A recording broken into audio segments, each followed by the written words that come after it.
Hello tout le monde, j'espère que vous allez bien. Moi ça va, super aujourd'hui. Je voulais vous faire cette petite vidéo, un vlog, mini-vlog on va dire, parce que je suis en train de mettre en place des choses que j'avais envie de mettre en place par rapport à mes finances personnelles. Bien, je me suis dit que le faire avec vous, ça allait être vraiment sympa, surtout que je vous montre tout ce que je vais mettre en place et que peut-être ça peut vous aider aussi à réorganiser vos finances, à trouver des moyens d'avoir des revenus à côté et aussi à investir votre argent. Je suis extrêmement motivée parce que j'ai regardé l'émission How to Get Rich sur Netflix.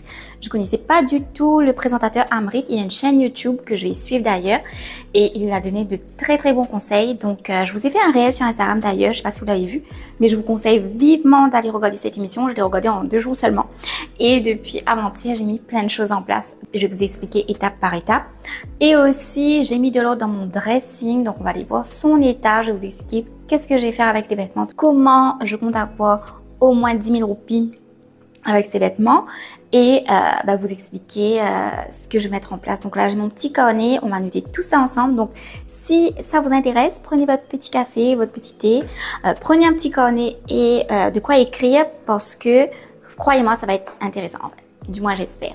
Donc si vous êtes ready, let's go. Nous sommes dans mon dressing, j'ai réorganisé mon dressing, il me restait vraiment pas de place, mais là vous voyez il y a, on va dire, de la place parce que avant franchement c'était rempli. J'ai réorganisé mes stacks, j'ai fait des donations de stacks et j'ai organisé des vêtements ici. Et là, tout ce que vous voyez là, j'ai eu 50 pièces. Franchement, enfin plus que 50 même. J'ai tout mis sur ce portant là. Je vais vous expliquer un peu tout le processus de réflexion et pourquoi est-ce que je me suis débarrassée d'autant de vêtements. Alors depuis le début de l'année, j'avais fait mon vision board. Je vous avais dit que je voulais changer de style, surtout quand je vais à des rendez-vous clients, plus je rencontre du monde, j'ai des événements, etc. Du coup, j'ai envie de changer de style.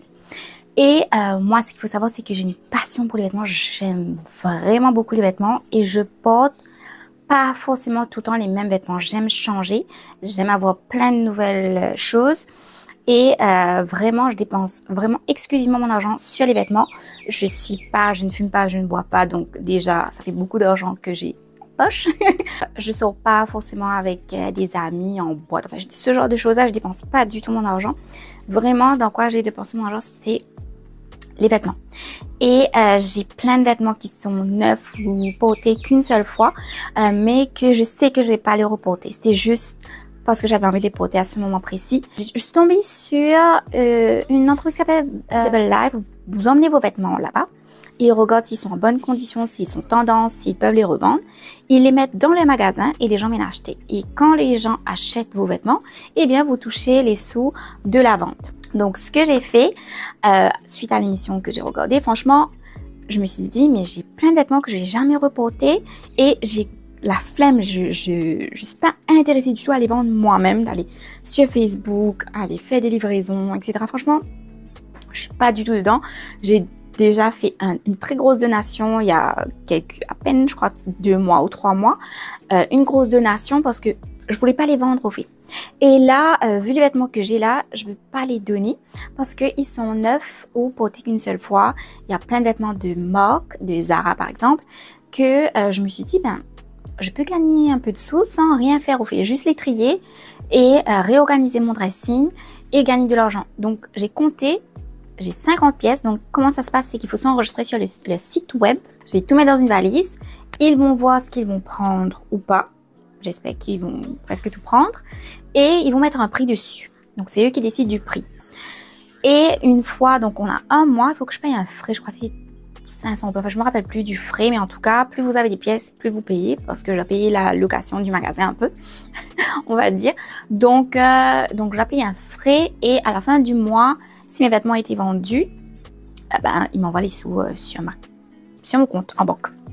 Je me suis dit, j'ai 50 pièces. Si je fais strict minimum fois 200, donc c'est vraiment le strict minimum parce que c'est des vêtements neufs et de marque, j'ai des sacs à main, etc. Je me suis dit, donc 50 fois 200, ça fait 10 000 roupies. Je me suis même pas rendu compte que je pouvais avoir 10 000 roupies en cash là, maintenant, en triant mon dressing, en vendant des choses que je sais que je ne vais pas mettre, des sacs à main, si vous avez des chaussures en bon état, que vous avez en cadeau. Là, par exemple, j'ai un sac à main que j'ai en cadeau, magnifique, hein, franchement, qui coûte un peu cher, on va dire, qui est magnifique. J'ai essayé de le porter plusieurs fois en me préparant, mais c'est pas mon style. Ça fait un peu plus décontracté, on va dire, même s'il y a le doré, c'est très décontracté. Je vous montre. C'est en cuir vegan, mais je me suis dit, ben, je vais vendre le sac.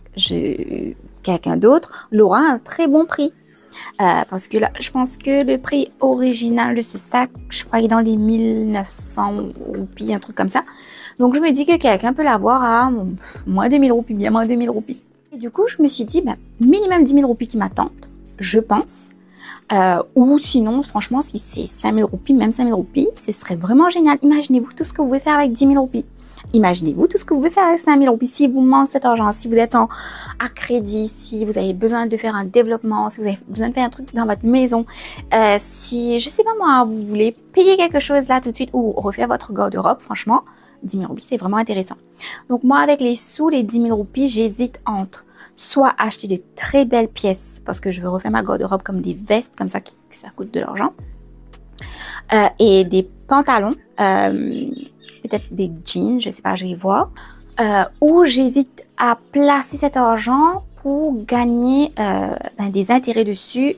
Je réfléchis, je vais vous le dire quand j'aurai eu l'argent. On va voir parce que peut-être que je suis en train de vraiment me faire des films et que j'aurai pas cet argent. Mais moi, je pense que en un mois, je peux vendre la majorité des pièces et je souhaiterais les mettre à un prix bas parce que j'ai pas envie d'attendre 150 ans pour les vendre non plus. Là, par exemple, j'ai reçu cette robe en cadeau, mais elle est trop longue pour moi parce que moi je suis petite, mais elle est tellement belle et ça vient de mon influenceuse préférée qui s'appelle Sincerely Jules et elle est très très très belle. Je sais pas si vous verrez les détails, vraiment elle est très belle, mais comme je suis petite de taille, je voulais la mettre un peu casual et tout. Donc pas avec des chaussures à talons, mais si vous mettez des compensés par exemple, ce serait vraiment joli. Ou si vous êtes plus grande, ben allez-y quoi. Donc j'ai ces tenues là, j'ai des longues robes Zara, j'ai des jupes, j'ai des hauts. Par exemple, j'ai acheté cette robe aussi. Vraiment, j'ai eu un coup de cœur pour cette robe là. Très très belle, mais moi franchement les longues robes, oh mince, les robes longues comme ça, je craque tout le temps. Je sais pas, j'ai une maladie des robes longues comme ça. Je les achète et je les mets dans mon dressing et je les porte pas. Je les ai juste ici en magasin, ça m'allait très bien et je me suis dit waouh, je vais la porter, mais après je la porte jamais parce que je suis une fille de shorts. Je mets tout le temps des shorts en jean et je vais mettre des petites robes courtes. Franchement, mais je sais pas. J'ai une passion pour ces robes-là et je les porte pas. Donc, c'est à Saint-Pierre. Donc, si vous voulez des tenues qui se trouvent là-dedans et à un tout petit prix, donc n'hésitez pas à aller à Saint-Pierre. Si vous voulez récupérer les robes ou si vous voulez acheter d'autres vêtements aussi. Mais c'est pas le but de la vidéo, on va pas dépenser, on veut gagner des sous. Donc, avant moi d'acheter d'autres vêtements, je veux attendre d'avoir ces sous-là. Et même dans mes sacs à main, là, vous avez vu un sac que j'ai vendre, mais je pense que je vais vendre celui-là aussi. Celui-là, je l'ai commandé en ligne parce que je voulais lancer un business de sac à main, mais quand j'ai vu la taxe qu'il y avait dessus, je me suis dit, je vais pas faire ça parce que je vais devoir vendre des sacs très chers. Franchement, le sac est magnifique, vraiment très très beau, mais il est bleu. Il est bleu. Je suis pas très fan de bleu. Vous allez voir dans ma garde-robe, il y a très peu de bleu. Bon, là, il y a cette chemise. Ça, c'est plutôt les hauts là. Et deux tenues là, mais sinon cette couleur là, j'ai beaucoup de mal avec le bleu. Je l'avais pris pour vendre justement, c'était pas forcément mes goûts, et puis c'est un peu bling bling, c'est plus soirée on va dire, et je suis sûre qu'il y a plein de filles qui voudront acheter ce sac là. Donc voilà, j'ai mis de l'ordre dans mes sacs à main. J'en avais tout le long au bas comme ça ici, mais j'ai tout, je me suis débarrassée de certains sacs et je vais vendre les autres qui sont neufs que j'ai pas utilisés. J'ai fait un audit de tous mes comptes et j'ai vu toutes mes dépenses, en fait toutes les factures surtout que j'ai à payer, et franchement je savais toutes les factures que j'avais à payer, mais rien que de revoir, surtout j'avais fait une vidéo sur les taux d'intérêt qui ont augmenté pour les emprunts. J'ai un seul emprunt, c'est l'emprunt immobilier pour cette maison.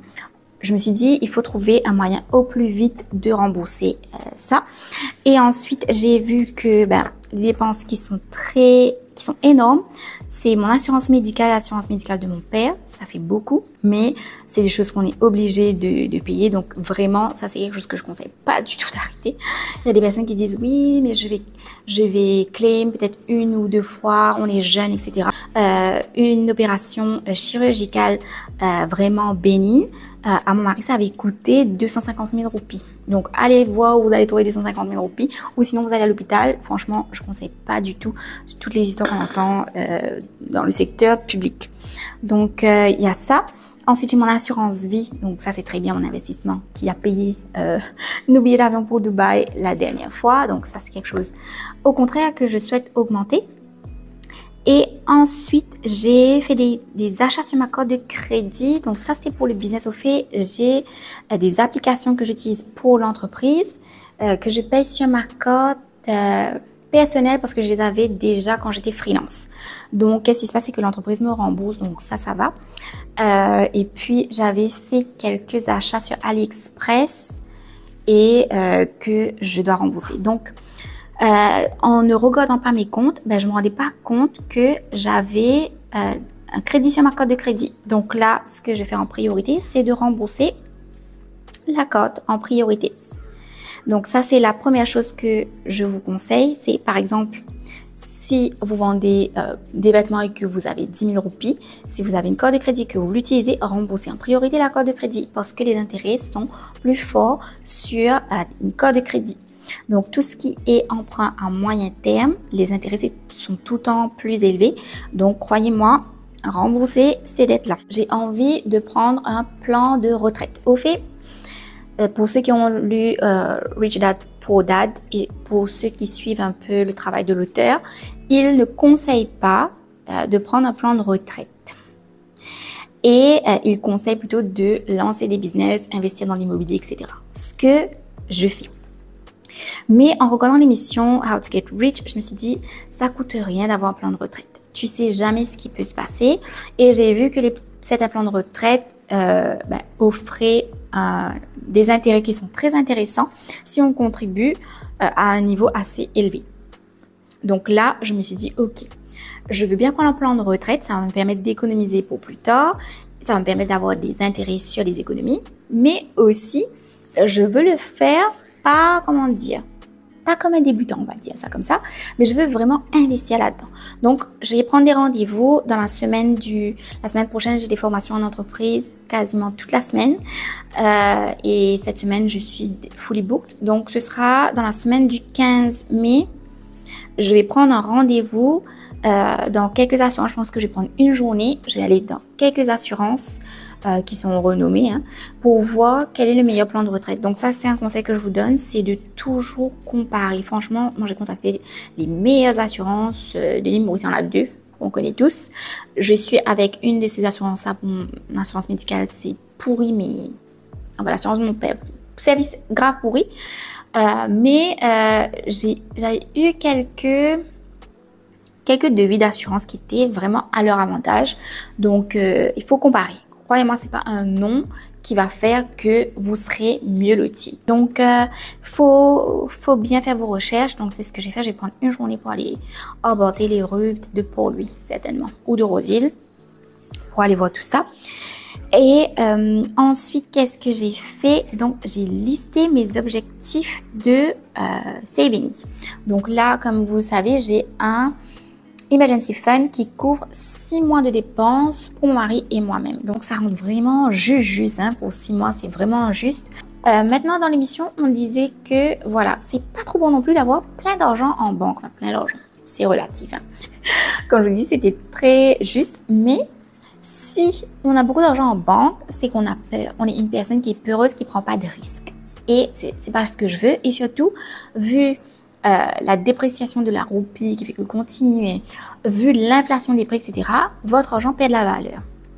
Donc, je me suis dit, peut-être qu'il faudrait que j'ai 3 mois de dépenses en banque accessibles et la moitié, je vais l'investir pendant un an, voire bloquer cet argent, voir qu'est-ce que ça va me rapporter à la fin de l'année. Et aussi, peut-être ça va débloquer mon mindset aussi d'être peut-être trop dans la sécurité. Ce que j'ai fait, c'est que je vais voir de potentiels investissements. Je ne sais pas encore. J'hésite entre le plan de retraite, comme je vous ai dit. J'hésite entre aller voir s'il y a des mutual funds, j'avais vu à la SBM, aller voir si ça rapporte en un an, si je bloque mon argent pendant un an ou deux, voir qu'est-ce que ça va me rapporter en termes d'intérêt.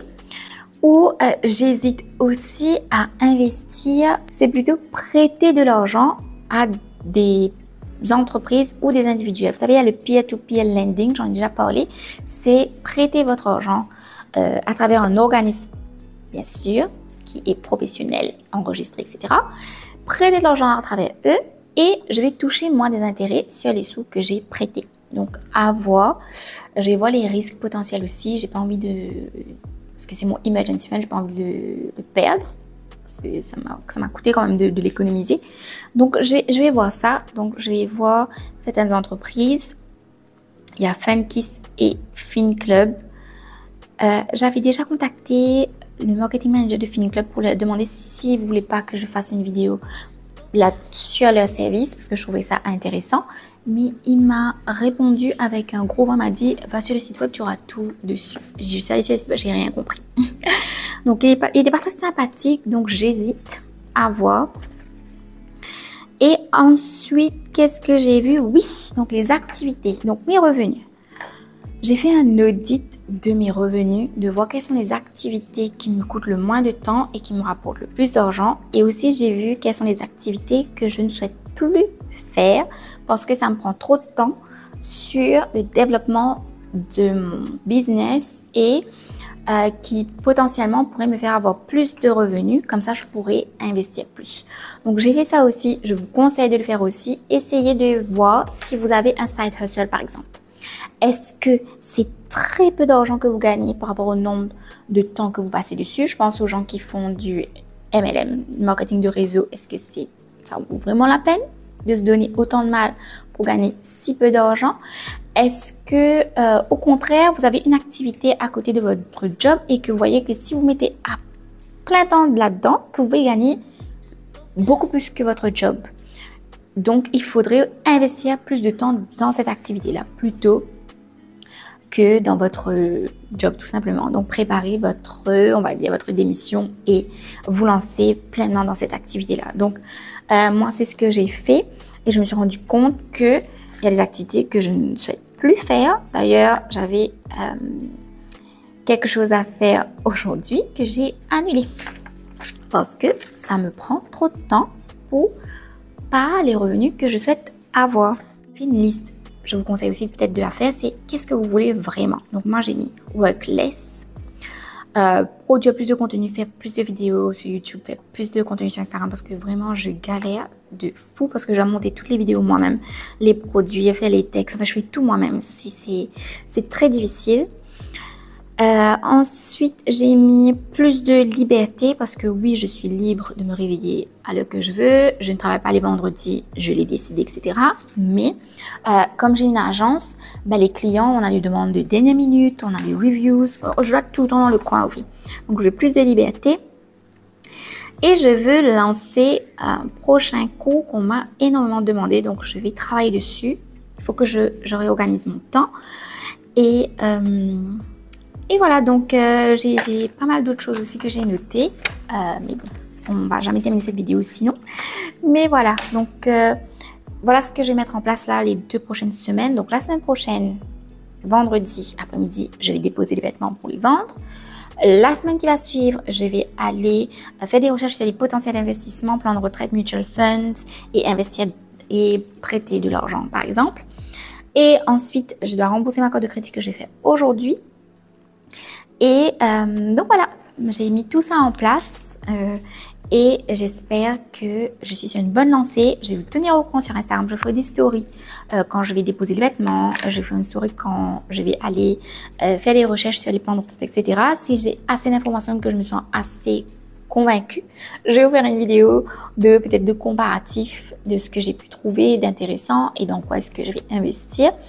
Et puis là, je vais travailler sur comment rembourser le plus vite possible l'emprunt immobilier sur la maison parce que c'est la plus grosse dépense fait dans notre foyer et on veut trouver des moyens pour rembourser cet emprunt le plus vite possible et ne pas être dépendant de la banque de Maurice, des banques, etc. etc. C'est tout pour moi pour aujourd'hui. J'espère que cette vidéo vous a plu. J'espère que vous aurez plein de tips et plein d'idées pour gérer au mieux vos finances. N'oubliez pas d'aller regarder l'émission. Franchement, super intéressant. Il y a plein de cas différents. Il y a des gens qui sont dépensiers. Il y a des gens qui gagnent peu d'argent. Il y a des gens qui gagnent beaucoup d'argent mais qui dilapident. Il y a des gens qui investissent dans n'importe quoi, dans le trading, etc., qui ont perdu de l'argent. Allez voir, c'est super intéressant. Et d'ici là, on se retrouve sur Instagram. J'essaie de poster de plus en plus là-bas des réels, des conseils, des photos, blablabla, des carousels, tout ça. J'ai préparé plein de contenu. C'est juste une question d'organisation. J'arrive pas à m'organiser vraiment pour publier tous ces contenus-là. Et voilà. C'est tout pour moi pour aujourd'hui. Et on se dit à très vite sur la chaîne. Ciao, ciao.